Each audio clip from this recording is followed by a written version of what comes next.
Hello, I'm Mitch Fox, President of the Nevada Broadcasters Association, and I'd like to welcome you to another edition of Nevada on the Air, a program that highlights the leaders and innovators and out-of-the-box thinkers who are shaking things up and making a big difference in communities throughout the state of Nevada. I'm very pleased to welcome State Senator Scott Hammond to the program today. I'd like to give a brief introduction. He was elected to represent Assembly District number 13 in 2010, and during the legislative session he served on the Judicial, Health and Human Services and Transportation Committees.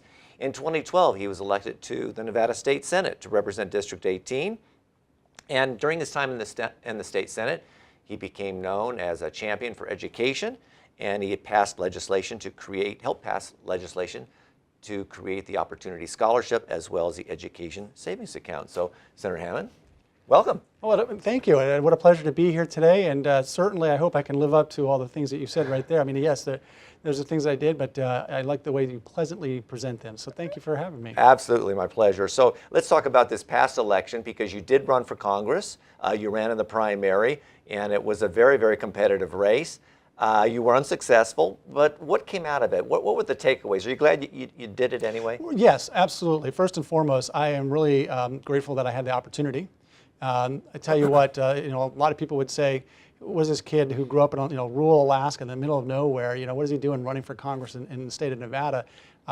This is the kind of country, the kind of state that allows you that opportunity. I've been here since 1993, and when I moved into the state, if you would have told me I was running for Congress someday here to represent the great people, I don't think I would have believed you back then. But it was, first and foremost, it was an honor to run, and secondly, I don't regret a single second of it. And I've had colleagues before who have run for office and told me that it was either more difficult or there was just parts of the campaign they didn't love, the phone calls or so many meetings.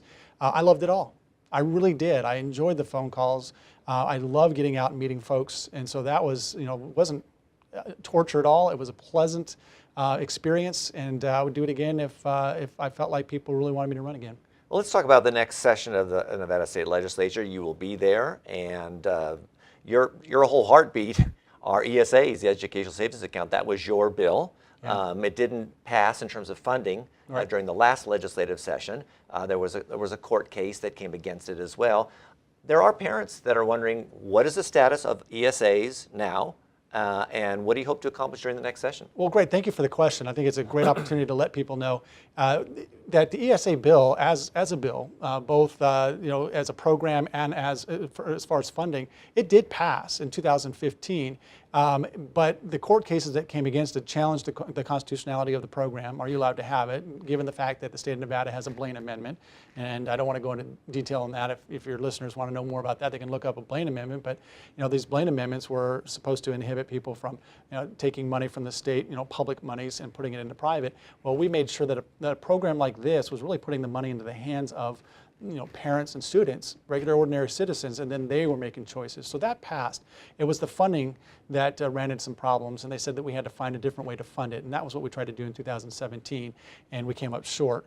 I think the parents out there that were a part of this in 2015 are still there, and they still want to see this program, and I think we've actually augmented the number of parents, the number of people who really want this kind of a program. The original bill was $5,000, I believe. It was 90% of the distributive school account, which I think this distributive school account in 2015 would have been around $5,100. To have these parents elect to send their child, to a school of their choice. Right. Yeah, and a lot of people were always telling me, so we love the voucher program. I'm like, well, it's not a traditional voucher program, right? Because in a voucher program, the state finds out where you want to send your student, and then they write out a check, and they send that check as your tuition payment to that institution. Well, this is different. This money was going to an account that the parents would create in an institution that was, I think, designated by the treasurer's office, because that's who was running the program.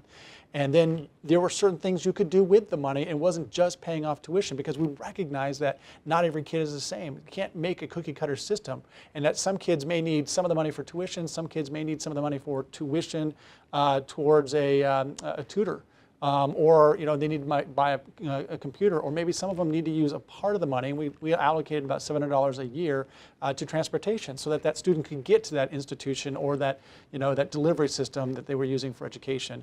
That was why I really loved it. It had that flexibility that you could actually cobble something together, if you will. Customize is the word, the optimal word that I like to use, and people love that. How do you counter criticism that this undermines public education, funding for public education? Well, first of all, we weren't taking 100%. So if a student leaves a public education setting, and they leave a chair behind, they're leaving 10% of the funding behind as well, and that's the state funding. There's also funding that you're still getting from the federal government, and there might be also local monies that are still going to that public school. So we're not taking the money. We're actually leaving money behind to educate a child that's not there anymore. So they're not losing that money. And plus, I think it actually helps the public education. I mean, my goal was not to destroy public education. It really was to make it better. And I know that I've been in, just this year, just as the start of the school year, I've been in several private schools, probably 4 private schools visiting. I've been to 2 charter schools, and I've been to 2, possibly 3 public schools. I've actually met a few of the public school teachers and principals who say, look, we see the writing on the wall. We see charter schools coming in, we see private schools coming in, we see the challenges. If we don't change, if we don't find some way to reinvent public education, we're going to get cannibalized. And so this is a wake-up call for them, and they're actually starting to, they're actually trying to start to do things and think things outside the box, kind of. And I love that, the fact that they're thinking outside the box and coming up with new programs. Beyond education, what do you think will be the biggest issues facing this next legislative session? Again, we don't know who's going to be elected governor. We can sort of maybe predict what the makeup of the state legislature is in terms of party control to a certain extent. But what do you see? BDRs, bill draft requests, are already being filed, hundreds of them, I understand. So what have you seen? What can we look towards? Well, I still think that the state of Nevada has to really come to grips with the drug addiction. I know we attempted to try and figure out a way to the opioids. That is still going to be an issue. I think that there was a bill that we passed that still needs to be readdressed, because nothing's perfect when you pass it. And at the door, I talked to several people who are trying to manage their pain, and they're worried that we've gotten it wrong because they can't get access to certain things that in the past they've always been able to manage. I think we have to address that, but also mental illness. I think that's still going to be something in the state of Nevada that we're going to have to address, and we'll be addressing it here. What I've seen in the interim so far, there's been lots of interim committee meetings, lots of interim committees. I've seen a lot of programs being discussed and bantered, and a lot of people wanting to be bring programs. With programs comes the costs, the money for it. There's going to be a competition, because a lot of people are going to be bringing these programs, and they're going to have to figure out which ones are the most needed, where they want to try and push for these new programming. And I'm not saying that I'm in favor of either one or the other. I'm just saying that as I'm looking towards the next session, there's going to be a lot of people competing with which program they want to actually fund the most, because you can't pass them all. We don't, we're doing really well in the state. Unemployment is super low, and we've done a lot of things to try and carve out space for people to get trained or retrained and find jobs, and it's going really well. But I don't think that we're going to be seeing a lot of new revenue coming into the state, and so we're going to have to be very careful as we manage that. As we manage the budget. I just don't want to start making a lot of promises we can't keep, and I want to make sure that we're looking at the most important needs. Let's talk about the commerce tax, because there are candidates that are advocating that we eliminate the commerce tax. Governor Sandoval fought very hard for that. He felt there was a need. You voted for the commerce tax. What kind of future does it face? And will you move and say you still want to hold on to the commerce tax as a funding source? Well, the most important thing is that we have money coming in from that, and that money has already been allocated. It's been promised. It's a promissory note that I don't want to rip away. I want to make sure that if somebody can come up with another solution and it's still funding, then I'll listen. But I haven't seen that plan. I've never heard that plan. I don't want to hurt those who are relying on that now. I did vote for the commerce tax back in 2015. We did a lot of things in the legislature. We did a tremendous amount of work in education and other areas. In education, I've been knocking doors since 2010, and I'm telling you, a lot of people kept telling me, do not just throw a bunch of money in a black hole called CCSD. And in 2015, we were able to, as you know, a college professor used to tell me, you know, we found a way to put the bell around the cat, you know, so that we knew what, you know, the cat was coming. And that, and what I mean by that is, if you just keep putting money in some place that seems to have less accountability, you don't know where the money is going, people are not going to be happy. So what we did is we came up with programs, we put categorical funding attached to it, and then we made sure that we had outside independent auditors looking at the program, making sure that it was fulfilling the promises that they were telling us that they were going to when they wrote a grant for the money. And I liked that. I liked the fact that we were doing that. And so I wanted to make sure that we funded those programs. Going forward, we have to evaluate every program that we've passed. We have to evaluate the success or the failure, if the case may be, by looking at the outside independent auditors' reports as they come into the legislature. And that's how I'm going to be evaluating it going forward. I'm being very, very judicious. I'm very careful with the people's money. Let me ask you one last question. That has to do with the political climate that we're in right now. You know, a lot of name calling, and it seems to be even more bitter during this election cycle than in previous election cycles. You're a principled conservative. I mean, everyone knows that you're conservative, but you're the kind of person, in my view, this is my opinion, that you're willing to work with others to arrive at solutions. You know, we don't have to look at your Twitter account to see who you're name calling.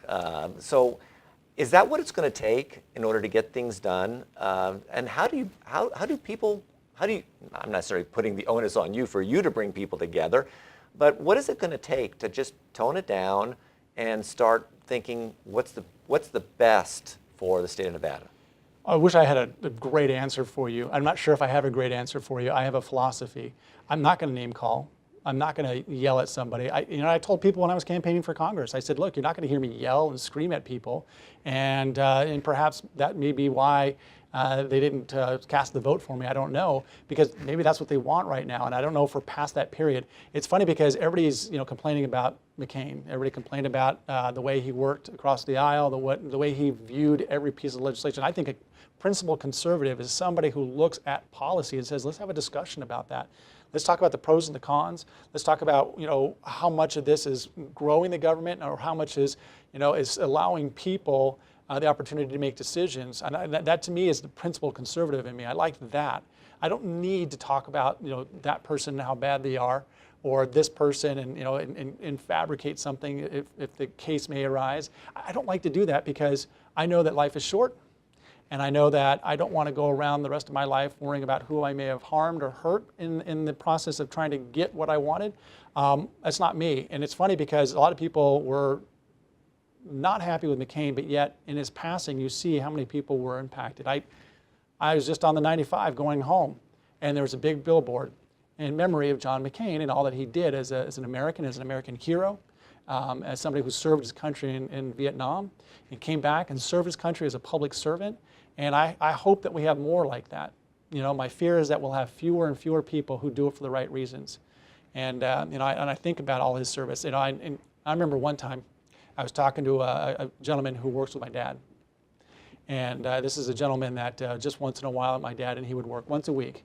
It was my dad's side job. My dad had so many side jobs, and I used to laugh at that when I was a teenager. And then I got to be an adult, and all of a sudden I counted up how many jobs I have. Side jobs you have. And oh my gosh, I turned into my dad. And this gentleman said to me, Scott, if you turn out to be half the man your dad is, you'll be an all right guy. I'll never forget that. My dad's a Vietnam veteran. He went through the School of Hard Knocks. He was in the Navy for a number of years, and then of course he got out and was still in the reserves. Worked in a VA hospital in Queens, working in the boiler plant. He did that until he retired. And I tell you, he's a hard-working man who I wish I could live up to.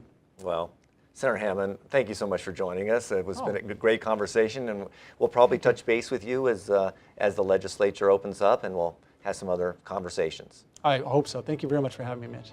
And thank you for joining us. Until next time, I'm Mitch Fox. Have a great day.